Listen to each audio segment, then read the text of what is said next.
Welcome to Stage 6 Grammatica with everybody's hero, Grumio. Grumio erat coquus. Grumio cocuebat in collina.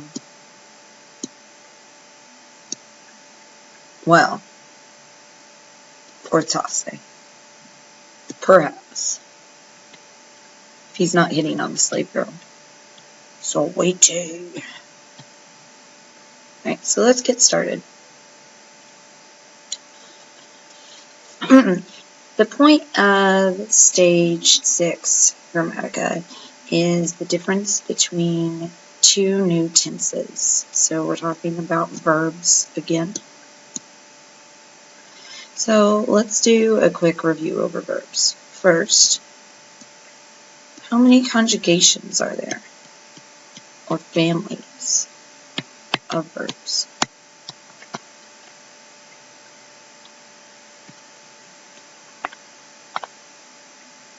If you said there are 4, but then also third IO, you were right. So we have first, second, third, fourth, and this little tricky guy called third IO, because they have an IO, like Bacchio, but an ERE. If you need to review how to recognize these, please go back in your notes to the present tense notes, or the dictionary entry notes.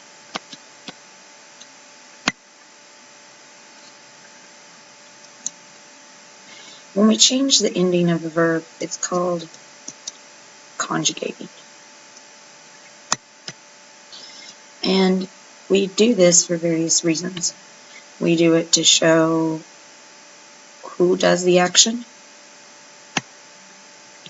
or the subject,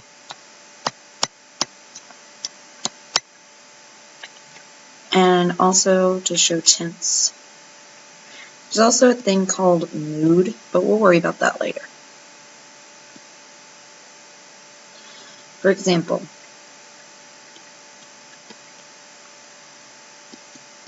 if I say gusto, then who is doing the action?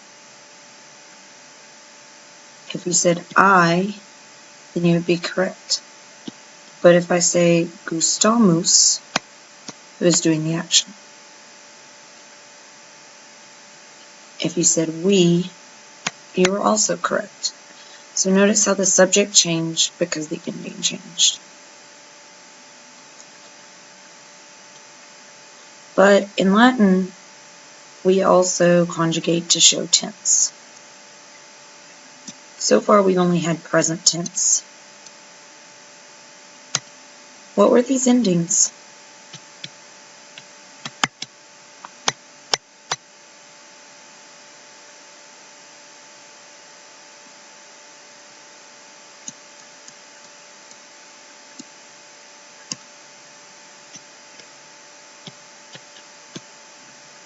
If you said I should have OST, NUS, TIS, and T, present tense, then Grumio is very proud of you.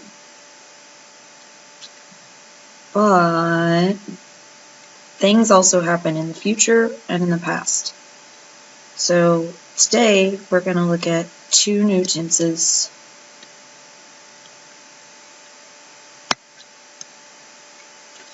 Okay, and these are perfect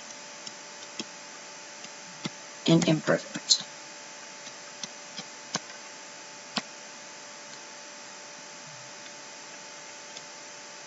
First, I'd like to discuss imperfect. Imperfect tense is a past tense, but it is continuous or repeated action in the past.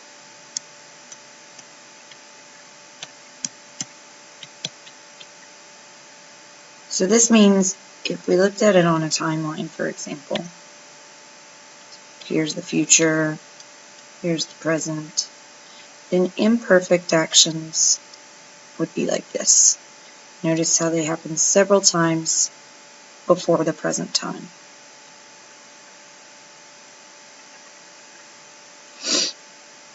Imperfect is going to use the endings that I'm about to put in this chart. Notice that our verb chart is the same every time. Singular is on the left, plural is on the right, and first person, second person, and then third person is on the bottom.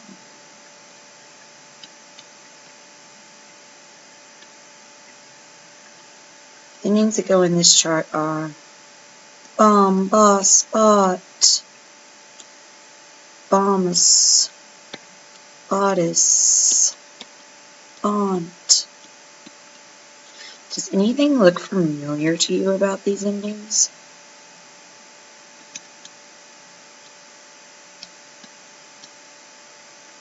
It should.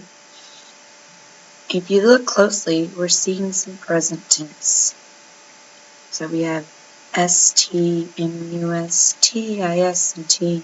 We just added ba to the front of it. I often say this is because, like an imperfect sheep that it was once named after, it's very unhappy, and it says ba before everything.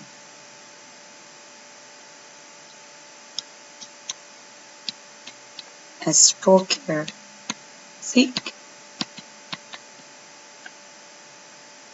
So, what part of the verb do I use, or how do I conjugate imperfect tense?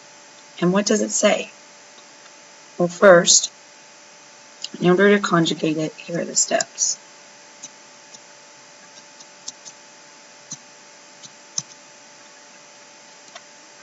You're going to go to the infinitive again, or the second part of the verb. You're going to kill, kiddity, the RE. That means you're just going to chop it off. This should leave you with the stem, and all you do is take the stem, or the root of the word, and add endings. So let's look at an example. We use the word work. Laboro, laborare. We're going to go to the infinitive, get rid of the RE, now we've got the stem, and then we're going to add the ending from the chart that we want. Spot. Bomb, spot, spot. You guys better be ready. I've got a great song to this one. Truly gonna rock out. So,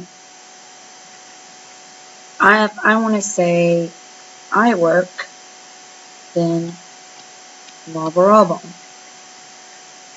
If I want to say you all work, then laborabatus. So it just depends on who you want to say. Now technically, this is past tense, so it needs to be worked. But there are some more ways to translate it. Let's look at those.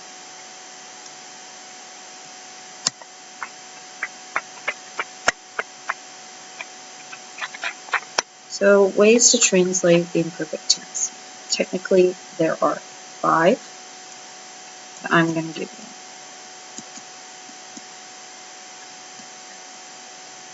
But these are the 5 most common. So, let's use our example, laborabo. And it can be translated as I worked, past tense. I kept on working, past. I was working. This is a really common translation for this. I began to work, and I used to work. And all 5 of these would work for any person. So if it was Laboral bought, you would just say he, she, or it worked. He, she, or it kept on working. He, she, or it was working. He, she, or it began to work. He, she, or it used to work. So sometimes different conjugations change vowels or do different things, right? Well, imperfect is really nice because first, second, and third conjugation verbs, you just follow the steps.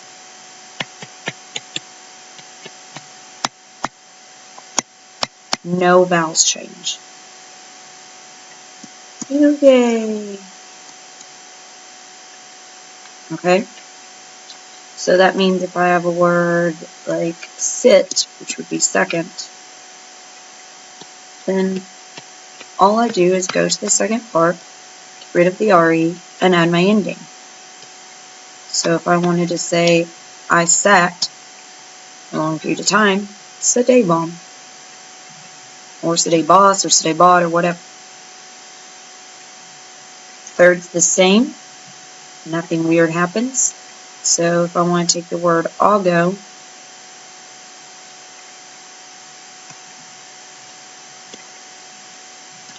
then I do the same thing. I'll go Algere. Right? It's third, no EO, but anyway. I chop off the RE, and then I just add endings. So for I did, or I kept on doing, I'll gay bomb. And it doesn't matter, I'll gay boss, you kept on doing, I'll gay bot, you kept on doing, you get the idea.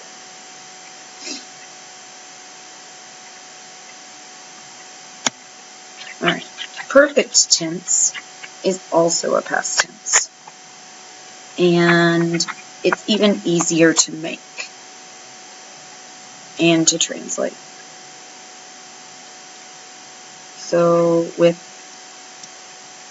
perfect tense, thing to remember is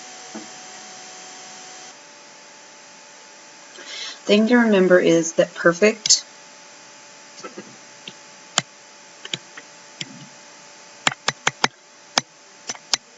is always perfect.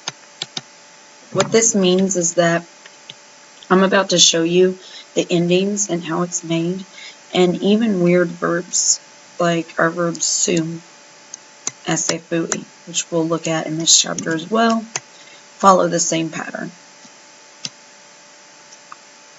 So, perfect tense endings. First, perfect is a past tense, but it's a past tense that we use for completed action or one-time past action.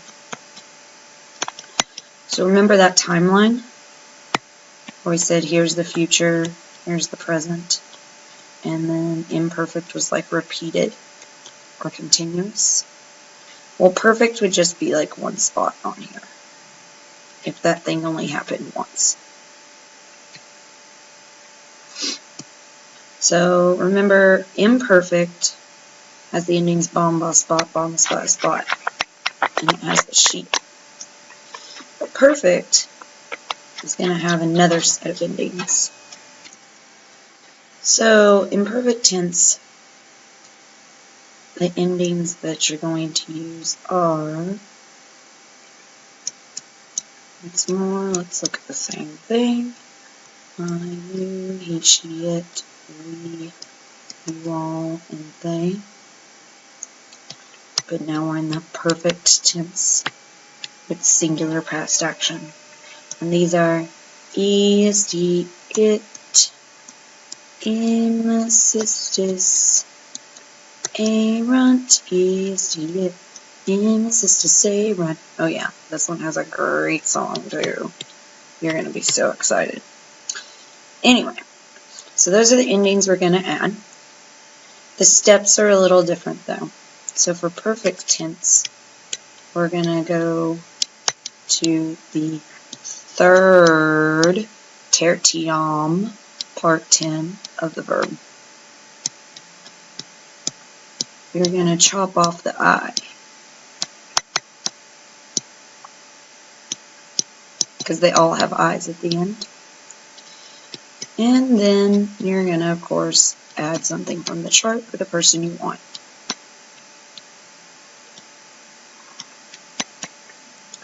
So let's look at an example. We can use laboro again.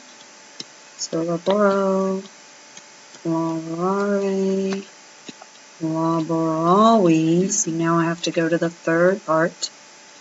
I get rid of the I, and then I've got the stem I need for perfect. And I can add whatever ending I want. So I could say laborawit, and it would say he, she, or it worked.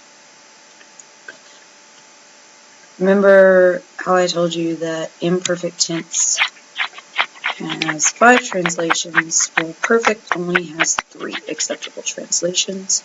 So that's also really nice. Much easier.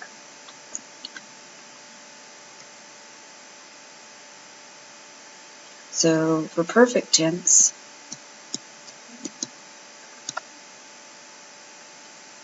you can translate it these 3 ways.